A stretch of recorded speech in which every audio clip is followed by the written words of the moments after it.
Alright, well it's time for another knife video, and today I wanted to take a look at something that's been in my possession for a little while, so it's not quite a new acquisition, but it's newer than a lot of others. So of course we're looking at the Benchmade 300-1, and that is the butch ball design that Benchmade did to essentially create their first flipper. So funny story behind this one. I was actually down at Blade HQ, and when they first released the Benchmade 300, the one that's the tan and it's contoured a bit differently, and so went down there, got the knife in hand. It didn't feel great, it felt kind of squarish and blocky. I didn't really like it, and it didn't flip well at all. It flipped like crap, so I was like, well, not for me. And the part that's interesting is, of course, flippers are very popular right now. And so, you know, when Benchmade came out with this, you know, I thought this is going to be awesome. I'm a Benchmade fan, and I can't wait to try out their flipper. It's probably gonna be really awesome. But it flipped like crap. I don't like the way it felt. Price was decent at the time, but I passed on it. So anyhow, you know, the draw to the Benchmade flipper was again so great that when this one went up on the forums, I had to have it. And this particular one has some standoffs, some very nice standoffs done by Keeman, and he does a lot of Benchmade modifications, so you've probably seen some of his work before.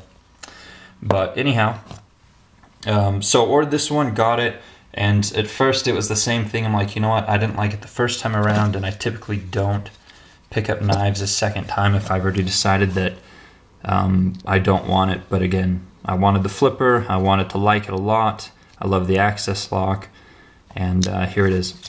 So let's take a look at some specs, do some size comparisons, and I'll talk a little bit about the knife and my experience with it. So overall length, about 7.36, 7.4 inches. Blade length is just over 3 inches, it's about 3.18. Blade material, 154 cm. Drop point, obviously a flat grind. Really nice satin, almost, yeah, it's a really nice satin on the blade, and this one is a first production, which is cool, I guess. I don't know that it really matters, but a little extra writing on it isn't a bad thing sometimes. Weight is about 4.8 ounces. This one's obviously the blue and the black. I like the green one better. They had a limited run of this green and black one, but they sold out pretty quick, and then the secondary prices were such that I wasn't really interested in it. But anyhow, obviously it has the access lock. It was designed by Butch Ball. But anyways, let's take a look at some size comparisons. So here's its #1 contender, the Spyderco Domino. These both came out at pretty much the same time, and it felt like both companies were rushing to get a flipper in the market, seeing how popular they are, and you know, it's probably what people are asking for when they call in or talk to customer service. So there's the Domino and the 300, both right there. As you can see, the Domino's bigger. Obviously the leaf shape is a bit wider. I believe they both have similar cutting lengths, and they both cut pretty well. Anyways, we also have, or at least I have, a mini grip. So there's another Benchmade offering. So you can see it fits right in between the Domino and the mini grip. And then, just as another size comparison, there's a Delica. So pretty comparable to the Delica, and like they look to be just about the same size. Anyways, so again, I wasn't interested in the 300, but I picked this one up, and to be honest, this knife has grown on me quite a bit. So when I first got it, it didn't flip well. You have to have pretty much a special technique to get this one to flip, and preloading seems to work better than doing the light switch. But if you preload, you can get it out. It's not something that you do intuitively, I don't think. You have to think about how you're going to flip this one versus like the Domino here, which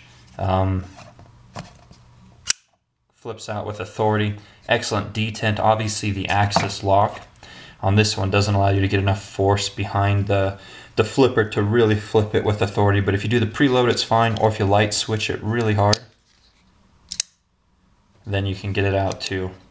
So, but obviously the axis lock has the benefit of better one-hand manipulation than does the domino, although this one is quite easy to operate one-handed as well. But the axis lock, it's one of the best handed operators out there. So again, picked this one up, wasn't super interested in, but this knife's grown on me. The ergonomics on this knife are actually very, very surprising. For a small knife, it has a really nice contoured design.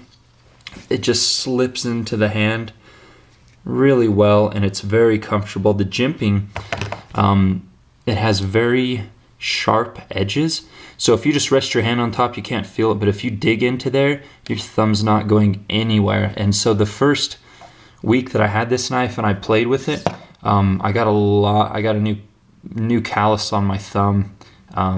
If you if you play with the jimping, as weird as that sounds, or you sit there and you test it, you know, you're gonna abuse your thumb. I bled a little bit, but you know, that's what we do, right? So nice little swedge on top, beautiful belly to this one. Again, it cuts really well. 154 cm is just fine as an EDC knife. And again, it just fits in the hand really, really well. It's super comfortable. I took this one to California over the holidays because I knew that some of my other ones might be a problem. I'm sure that down in LA, this one being over 3 inches would have been a problem as well, but I didn't do anything stupid, so didn't have to worry too much about it. Pocket clip is nice. It's a nice deep carry. This one's got a tiny bit of wear on it, but it's actually held up really well. It has a nice look to it.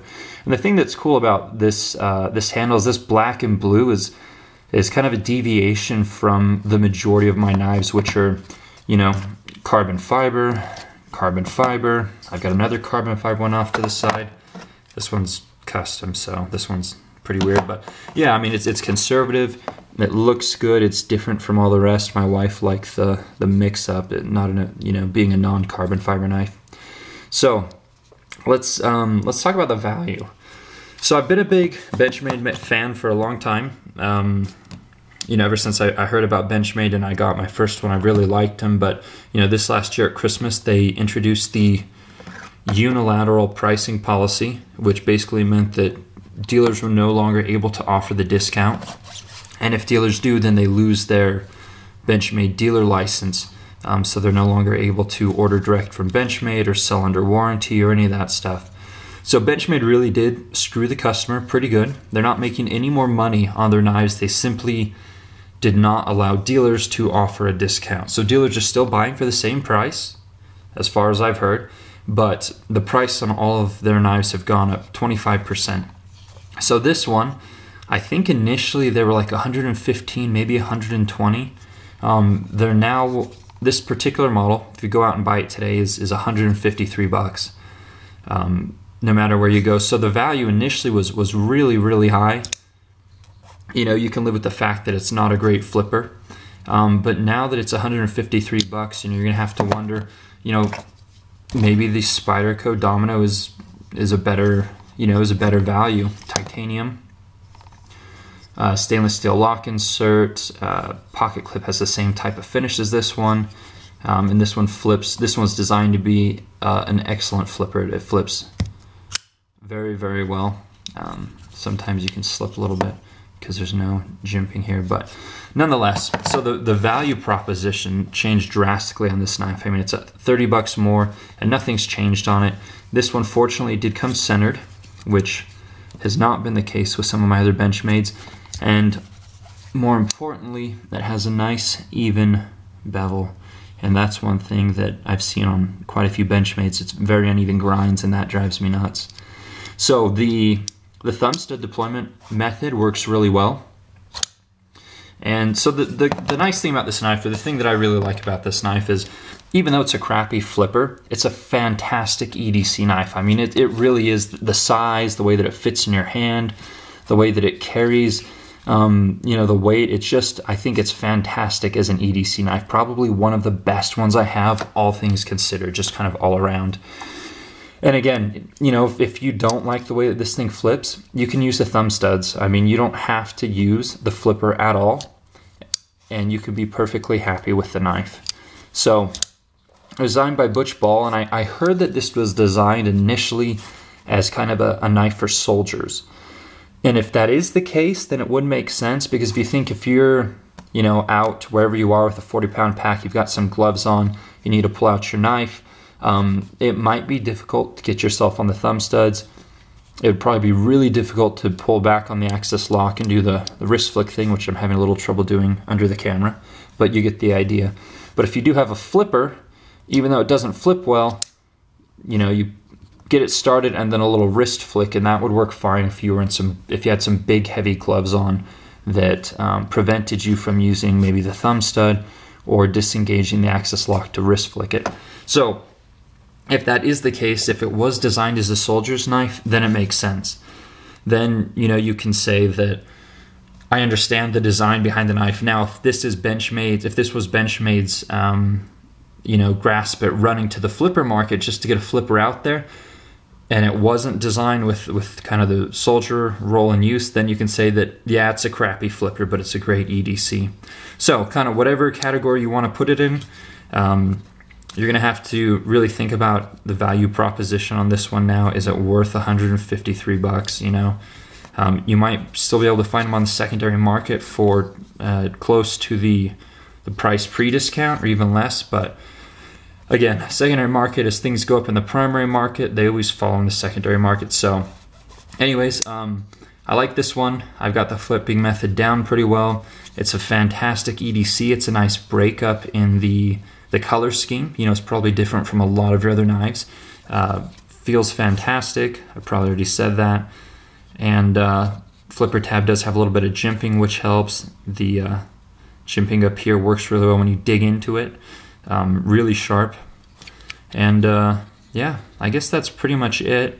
Again, here are the cool standoffs that Keeman did. And as always, they make the knife look much cooler, easier to clean. And yeah, pretty much it. A little bit of side to side, I've got it in a pretty good sweet spot. That's always a compromise you take with the axis lock, is do I want it to flip really well or to open really well, or do I want it to be rock solid? It's a really hard to find sweet spot. So most of mine, I have a teeny bit of side to side play in the axis lock, and they open really well. So anyways, I guess that's pretty much my thoughts on this knife.